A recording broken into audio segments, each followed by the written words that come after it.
Hi everyone, I thought I'd jump straight in on this one. If you'd watched my last video, you'll know that I was talking about an exciter module, an igniter for an experimental engine that I'm working on. And this is the adapter which links the HT lead to the exciter module. I'm just prepping the bar here for the 3/4 20 UNEF thread. Obligatory gauge check. It's 20 TPI.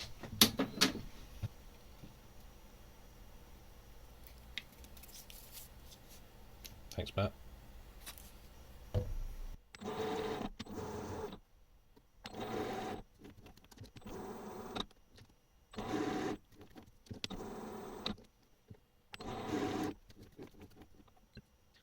So we've got this section here, which is just under 14, and then we've got this section here, which is just under 9.5.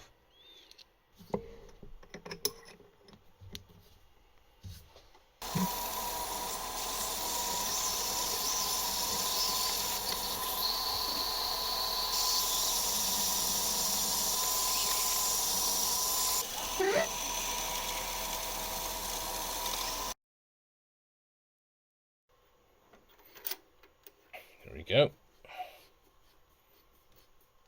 That tightens up nicely. Thread's a bit longer than it needs to be, but there we are. Perfect.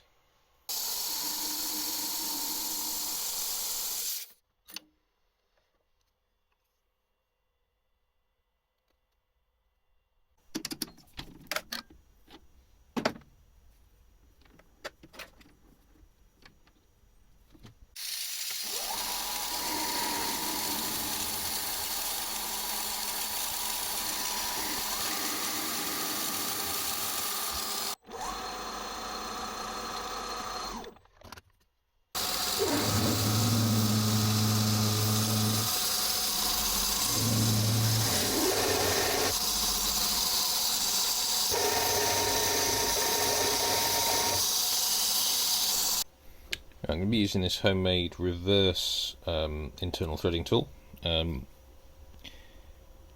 Benefit of this is that you start on the inside and it threads outwards, which means that it's a little less scary.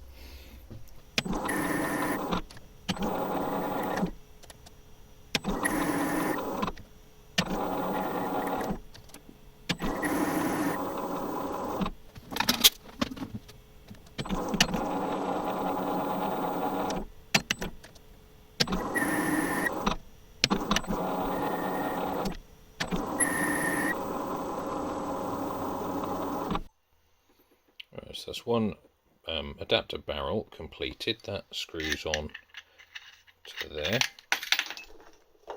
Try that again.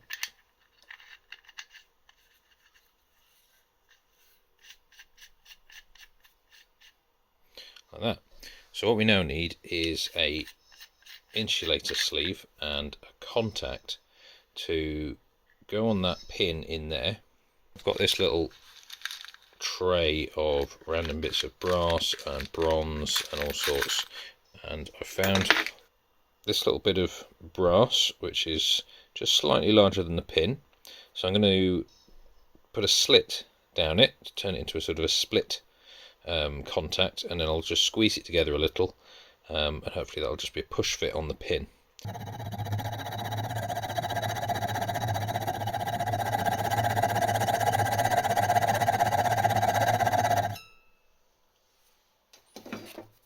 We are.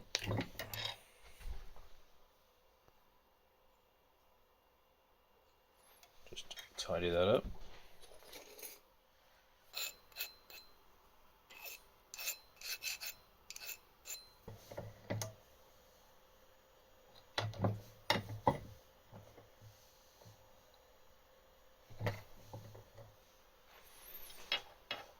So now I've got a slightly squished together contact, which when I push that on,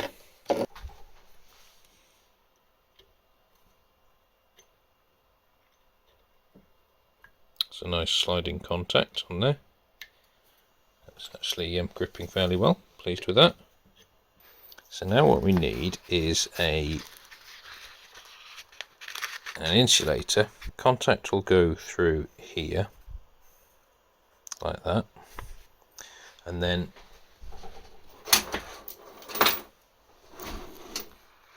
the end of this HT lead will go down inside that inner part, and the contact on the end of there will touch the end of this brass tube. Hopefully that'll work. So let's make that.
Right, let's do some assembly. First off, we'll stick this contact into the insulator. Should be a snug fit. Yes.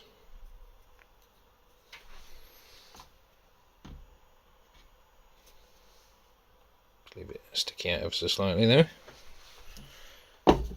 That then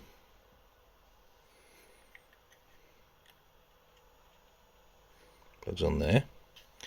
You can't really see it very well, but that contact is sticking out a little bit. And then we can screw that to there.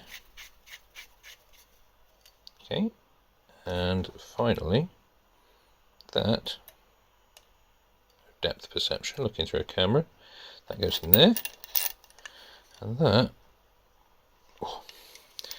is a good spring fit. Possibly too springy, might have to shorten something.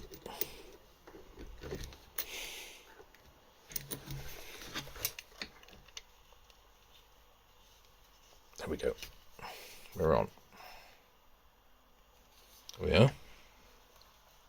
I suppose now we should test it. Spark plugs in the vise. I'm going to hook up the igniter to my bench supply. I'll point the camera at the thingy and we'll see if anything happens.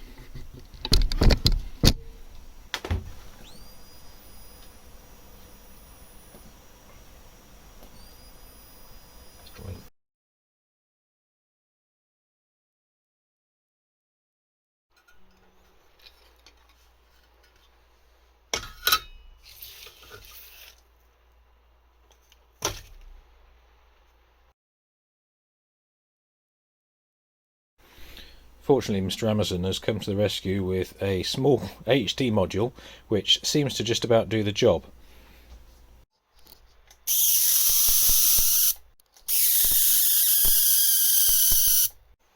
Hopefully that will do the trick for what I need this to do. It's only got to work for, you know, a few minutes.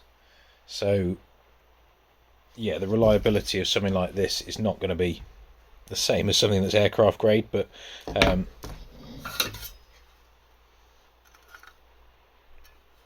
assuming that's a date code, something 88, so that's quite old. I would have been 7 when that was made. I was hoping to find the problem with this circuit, but I can't see anything visually wrong. I was expecting to see maybe evidence of arcing breakdown, something like that. But there's various components on here that I can't even identify, like this thing which is glass, and I don't really know what it is. And then there's this black thing which, again, no idea. It's probably a diode multiplier. You've got a transformer here. We can hear it oscillating, so we know that the primary side circuit's working. So it's stepping up to a voltage, and then I would imagine it goes through a diode ladder to make it really high voltage. Not quite sure what this is. Some sort of voltage limiter maybe.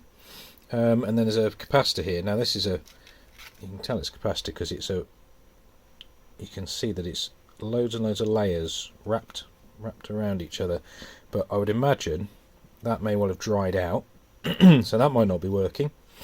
This resistor, not sure if it's the right value because I can't find the numbers on it. So yeah, it's a bit disappointing. An awful lot of work went into trying to be very careful and not breaking this while digging all the foam out, only to find that I have no idea. So put that one down to experience, and we'll have to package this into a box so the time spent on this adapter isn't wasted, because still needed to make something.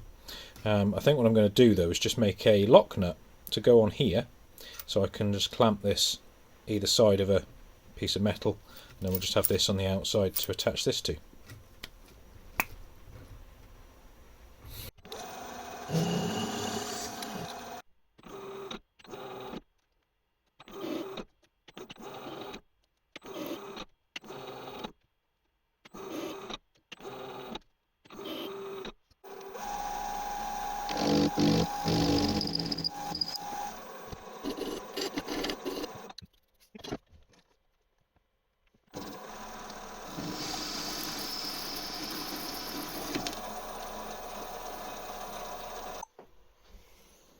Alright, there's the nut. Spins on nicely, and then we've got this bit which screws onto there, and we can use that to clamp it onto potentially this box. But we'll do that next time. Thanks for watching.